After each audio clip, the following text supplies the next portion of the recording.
WhatsApp everyone, welcome back to my channel. ये valuation of share का और एक एपिसोड है। ये हमारा थर्ड एपिसोड है। वैल्यूएशन ऑफ शेयर में लास्ट एपिसोड में हमने जो डिस्कस किया एसेट बेकिंग मेथड का एक न्यूमेरिकल सम लिया है। इस एपिसोड में और एक एसेट बेकिंग मेथड का और एक सम लेंगे, जिसमें और ये एकदम नया चीज होगा। इस मतलब जैसे हमारा एसेट बेकिंग मेथड हमारा जैसे कैलकुलेशन होता है, लाइक जैसे न्यूमेरिकल जब फॉर्मेट होता है, टोटल रियलाइजेबल एज आउटसाइड और external liabilities, less fictitious asset, less preference share capital करने के बाद जैसे हम इक्विटी शेयर निकालते हैं, उसके बाद और एक चीज यहाँ पे नया जो है that is you are to calculate the exchange ratio. तो एक्सचेंज रेशियो हम कैसे निकालेंगे, ये सीखने के लिए ये आपको ये एपिसोड देखना होगा। ये मतलब इजी है लेकिन थोड़ा ट्विस्ट है, तो ये पूरा देखो तो फिर ये एक how to calculate exchange ratio under asset making method, ये आपको सीखने के लिए एपिसोड देखना होगा। So without wasting much more time, let's get started. Of course, we know that हम जो डिस्कस करते हैं that discussion will take place with the help of an example. So you get the question in the screen, and the question is looking at the balance sheet of RAM Limited and Hori Limited as on 31st March 2023. Then equity and liabilities under equity and liability shareholders fund under share capital or equity share of 10 is fully called and paid up 2 lakhs और 90,000। Reserve and surplus के अंदर दो amount है। Then non current liabilities under non current liability 10% debenture दो amount है। Then current liabilities दो amount है। Then in the asset side non current assets property plant and equipment and then current asset.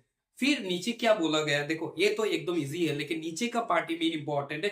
Ram limited agrees to take over होडी limited. जो राम है, राम का जो business है होडी को टेक ओवर कर दिया, उसका बिजनेस खरीद लिया, you can say like that.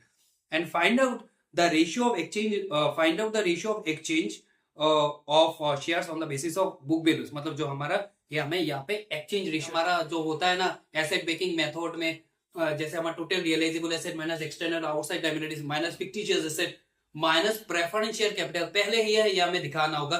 Then we go for exchange ratio. So हमारा जो हेडिंग होगा वैल्यूएशन, वैल्यूएशन ऑफ शेयर्स। क्या लिखेंगे? Valuation of shares of Ram, valuation of shares of Ram limited and होरी लिमिटेड। क्या लिखेंगे? Valuation of shares on the basis of book value. क्या पे बोला गया ना हमें एक्सचेंज रेशियो निकालना होगा, sometime we can say intrinsic value on the basis of book value, intrinsic value. तो ये हमारा दो कंपनी है, एक है राम लिमिटेड, एक है राम लिमिटेड और एक है होरी लिमिटेड। ठीक है, एक ही क्या है, एक है राम लिमिटेड, एक है Holi limited. And in the bracket of course will give rupees sign ले दो क्योंकि हमारा ये सब रुपीज में आएगा। तो पहले एज पर हमारा एसेट बेकिंग मेथड में पहला हमारा क्या आता है, टोटल रियलाइजेबल एसेट। तो यहाँ पे हमारा टोटल रियलाइजेबल एसेट, तो एसेट साइड में देखो property plant equipment and current asset, ये सब ये तो हमारा रियलाइजेबल है। तो रियलाइजेबल एसेट का सबको आई थिंक मालूम है। Realisable asset are those asset which asset हमें सेल करने के बाद जो पैसा मिलता है तो उसको हम क्या बोलते हैं, रियलाइजेबल। तो यहाँ पे हमारा पहले हमारा एसेट हमारा दोनों साइड है ना, तो दोनों साइड का टोटल हम ले लेते।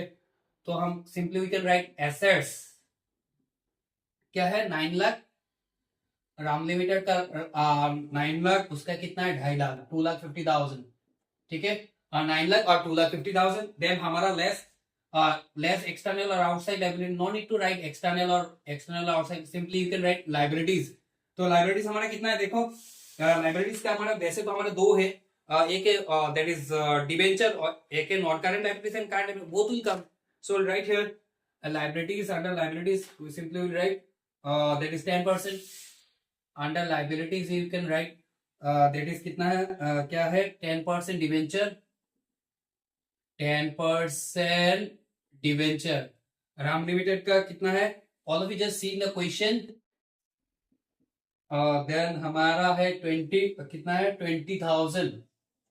ठीक है, और हमारा है देयर इज करंट लायबिलिटीज, तो simply will right current liabilities. What will write, simply will right current liabilities.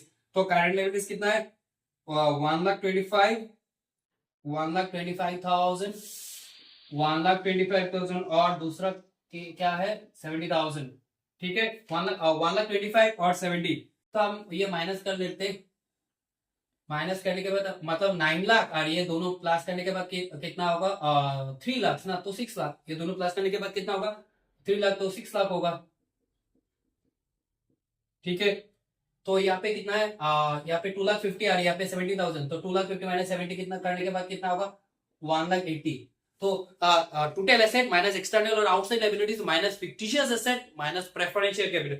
देखो भाई यहाँ पे तो प्रेफरेंशियल कैपिटल भी नहीं है, फिक्टिशियस भी नहीं है, नॉट बॉदर अबाउट इट, मतलब यहाँ पे हमें ये सब नहीं होने से तो नहीं चाहिए ना, तो ये उसको हम क्लोज कर देते हैं। मतलब हमारा टोटल एसेट आ गया, total asset available to equity share holder, we can write total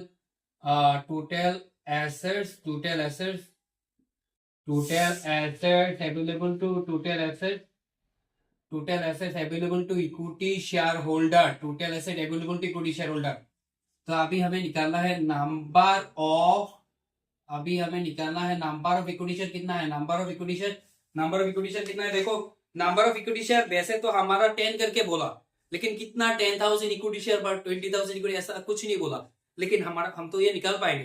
ठीक है, हमारा नाम लिमिटेड का कितना है पैसा 2 लाख, होडी लिमिटेड का कितना है 90,000, तो लेकिन टोटल अमाउंट है 2 लाख और 90,000, लेकिन हमारा एक शेयर का कीमत कितना है 10 करके, तो हम easily we can find out easily. तो क्या करेंगे, total amount divided by number of एक शेयर का दाम, 2 लाख डिवाइडेड बाय 10, तो 2 लाख डिवाइडेड बाय 10 उसका कितना हो जाएगा 20,000, और ये कितना है 90,000, तो 90,000 डिवाइडेड बाय 10, तो 90,000 डिवाइडेड बाय 10 करने से कितना हो जाएगा 9,000, सो राइट। तो वी कैन फाइंड आउट, तो वैल्यू ऑफ, ये इसको भी हम क्लोज कर देते, तो value of each equity share, हमारा फॉर्मूला क्या है, value of each equity share, total assets available, क्या फॉर्मूला, total assets available to equity share divided by number of equity share.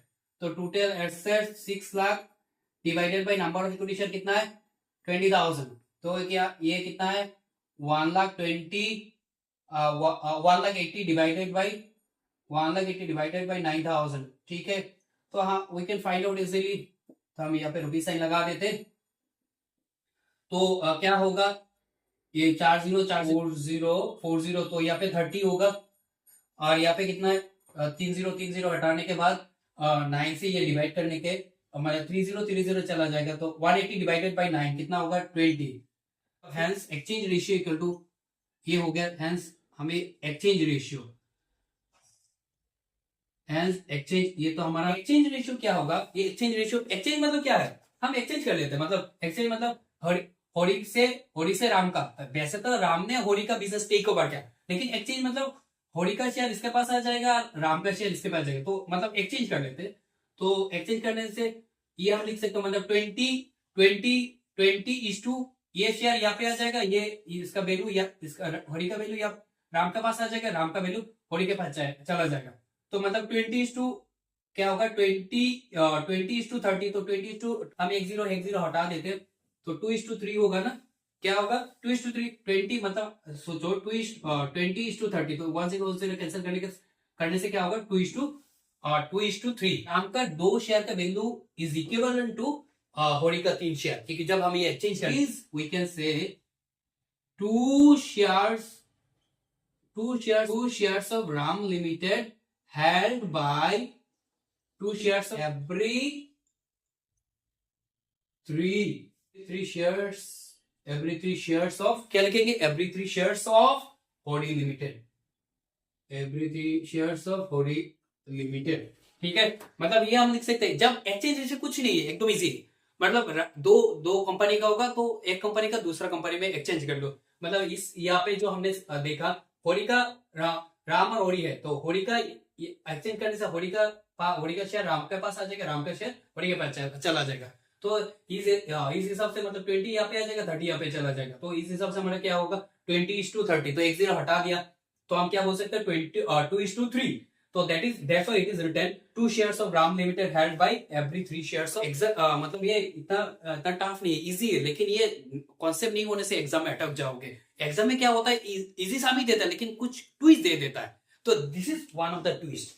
So I hope ये क्लियर हो जाएगा। नेक्स्ट हमारा episode में जो आएगा और एक सम आएगा which is related to again asset backing और intrinsic और net worth method।